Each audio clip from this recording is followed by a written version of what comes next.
Welcome to Sara's culinary escapes. ഇന്ന് ഞാൻ നിങ്ങളെ പരിചയപ്പെടുത്തുന്നത് പൈനാപ്പിൾ പച്ചടിയാണ്. അതിനാവശ്യമായ സാധനങ്ങൾ എന്തെന്ന് ഞാൻ നിങ്ങൾക്ക് കാണിച്ചു തരാം. ചെറിയ ഉള്ളി ഒരു 5 അല്ലെങ്കിൽ 6 എണ്ണം, എരിവുള്ള പച്ചമുളക് 4 എണ്ണം, ഇഞ്ചി ഒരു ചെറിയ കഷ്ണം, വറ്റൽമുളക് 4 എണ്ണം, കടുക് 1 ടീസ്പൂൺ നിറച്ചും, കരിയാപ്പല 2-3 തണ്ട്, ജീരകപ്പൊടി ഒരു 1.25 ടീസ്പൂൺ വേണം, ഉലുവ 1 ടീസ്പൂൺ, ഉലുവ ഇത് ഒരു 1/2 ടീസ്പൂൺ, ജീരകം 1 ടീസ്പൂൺ, ഉപ്പ് 1 ടീസ്പൂൺ. ഇതാണ് പൈനാപ്പിൾ. ഒരു കപ്പ് പൈനാപ്പിളാണ് ഞാനിവിടെ എടുക്കാൻ ഉദ്ദേശിക്കുന്നത്. അത് അരിഞ്ഞിട്ട് അത് മാറ്റി വെക്കാം. ഓക്കെ, പൈനാപ്പിൾ എങ്ങനെ അരിയുന്നത് ഞാൻ കാണിച്ചു തരാം. പൈനാപ്പിൾ നമ്മൾ വേവിക്കുന്നില്ല, അത് കാരണം നമ്മൾ വളരെ കൊത്തി അരിയേണ്ടതായിട്ടുണ്ട്. ആ കൊത്തി അരിയുന്നത് എങ്ങനെയാണ് ഞാൻ കാണിച്ചു തരാം. ഇങ്ങനെ നമ്മളിന്ന് കാണിച്ചു തരാം.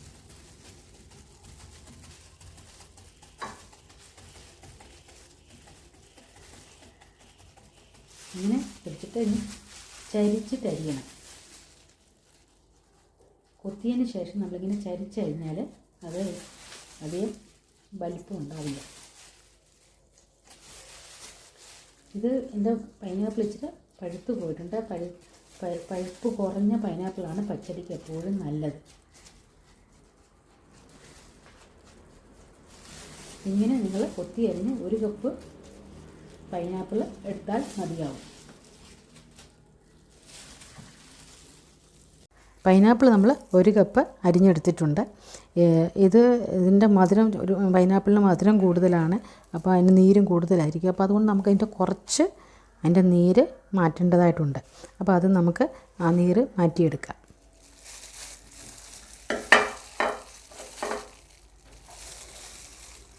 ഇങ്ങനെ വെച്ചിട്ട് നമ്മളിങ്ങനെ പിടിച്ചുകൊണ്ട് ഇത് മെല്ലെ ഒന്ന് അമർത്തി കൊടുക്കുക. ഒരുപാട് ഇത് പ്രഷർ ചെയ്യേണ്ട, മെല്ലെ ഒന്ന് അമർത്തിയാൽ അതിൻ്റെ കുറച്ച് നീരിങ്ങ് പോരും. അത്രേൻ്റെ ആവശ്യമുള്ളൂ. എല്ലാം മൊത്തം നീര് നമുക്ക് മാറ്റേണ്ടതില്ല. ഒരുപാട് നീരുള്ളതായത് കാരണം കുറച്ച് മാറ്റേണ്ടി വരും. അത്രേൻ്റെ ആവശ്യമേ ഉള്ളൂ. നമുക്കിനി സ്റ്റൗ കത്തിക്കാം.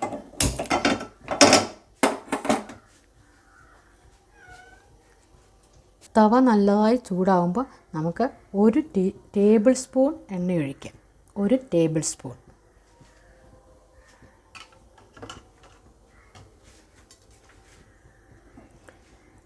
എണ്ണയൊഴിച്ച് എണ്ണ നന്നായി ചൂടാകുമ്പോൾ നമുക്ക് കടുകിടാം.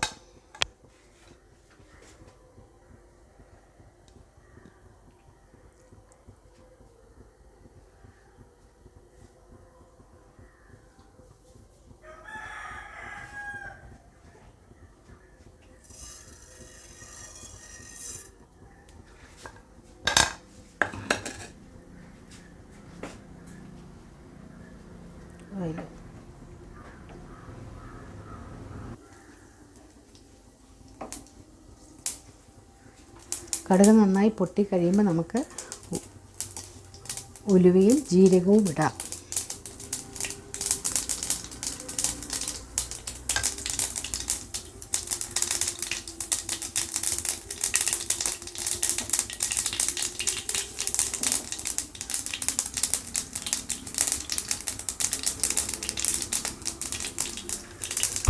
കടുക് നല്ലതായിട്ട് പൊട്ടണം, അല്ലെങ്കിൽ നമുക്ക് കടുക് കടിക്കും.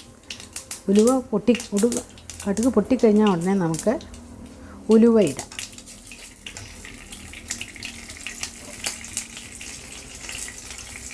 ഉലുവ നന്നായി ചൂടായി പൊട്ടാൻ തുടങ്ങുമ്പോൾ നമുക്ക് ജീരകമിടാം.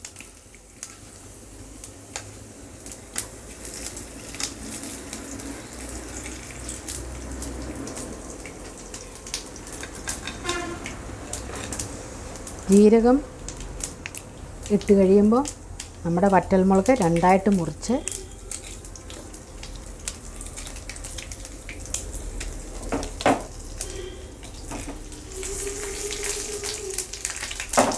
അതിനോടൊപ്പം കറിവേപ്പിലയും കൂടി ഇടാം.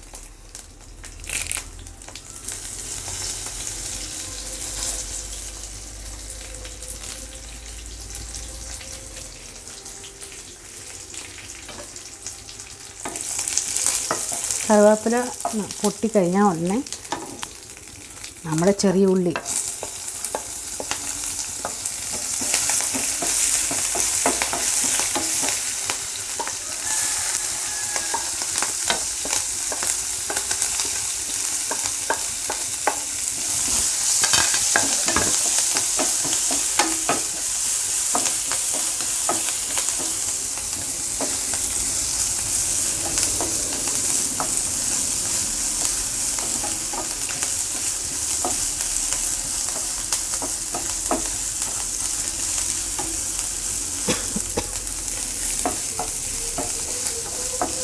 ഇത് നന്നായി മൂക്കേണ്ടതുണ്ട്. ഉള്ളിയൊക്കെ നന്നായി മൂക്കണം, അല്ലെങ്കിൽ ഉള്ളിക്കകത്തുനിന്ന് വെള്ളം ഇറങ്ങുന്ന ഒരു ഇതുണ്ട്. അപ്പോൾ നമ്മുടെ പച്ചടിക്ക് വെള്ളം ഇറങ്ങിയാൽ എളുപ്പം കേടാവും. അപ്പോൾ ഉള്ളി നന്നായി മൂക്കണം.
ഒരുവിധം മൂക്കാറായിട്ടുണ്ട്.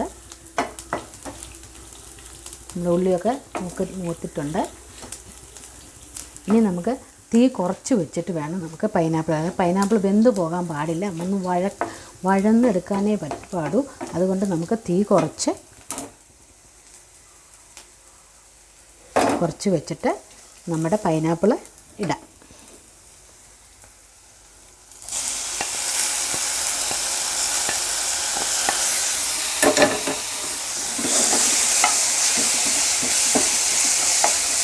ആ പൈനാപ്പിളിനുള്ള വെള്ളാംശം ഒന്ന് കുറഞ്ഞാൽ മതി.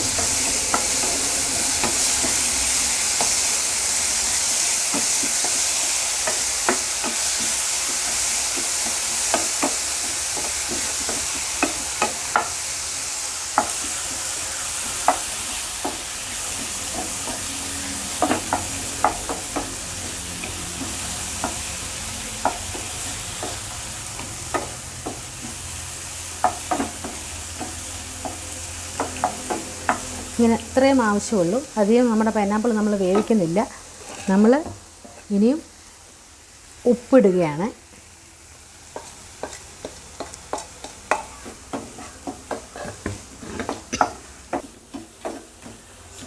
ഇനിയും ഉപ്പ് അതായത് പിടിച്ച് നമ്മുടെ ഫ്ലെയിം നമ്മൾ ഓഫ് ചെയ്യുവാണ്. ഇനിയും നമ്മൾ ഇടുന്നത് തൈരാണ്. പുളിയില്ലാത്ത തൈരാണ്. 1 കപ്പ് പുളിയില്ലാത്ത തൈരാണ് നമ്മൾ ആദ്യം ഇടുന്നത്.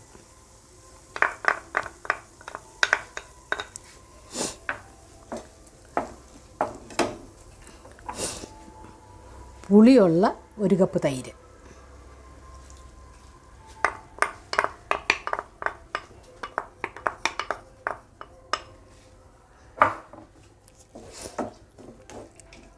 ഇനി അത് മിക്സ് ചെയ്തിട്ട് നമുക്ക്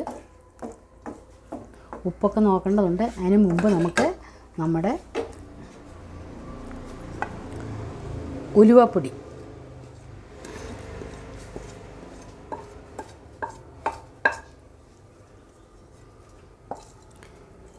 ജീരകപ്പൊടി,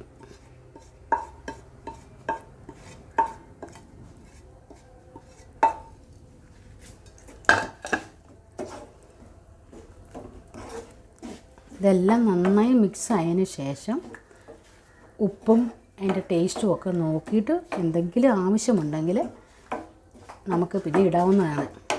നമ്മുടെ തൈരിൻ്റെ പുളിയുടെ അനുസരിച്ച് ചിലപ്പോൾ ഉപ്പ് ചിലപ്പം കുറഞ്ഞെന്ന് വരും, ചിലപ്പം തൈര് പുളി അനുസരിച്ച് തളി റെഡിയായിരിക്കും. രണ്ടും ഇതെല്ലാം ഇളക്കി മിക്സ് ആയതിന് ശേഷം ഒന്ന് ടേസ്റ്റ് ചെയ്ത് നോക്കിയാൽ നമ്മുടെ പൈനാപ്പിൾ പച്ചടി ഇതിപ്പോൾ റെഡി ആയിട്ടുണ്ട്. ഇനി നമുക്ക് ടേസ്റ്റ് ചെയ്ത് നോക്കാം ഉപ്പും ജീരകവും ഉലുവയുടെയും ടേസ്റ്റ് എങ്ങനെയുണ്ടെന്ന്.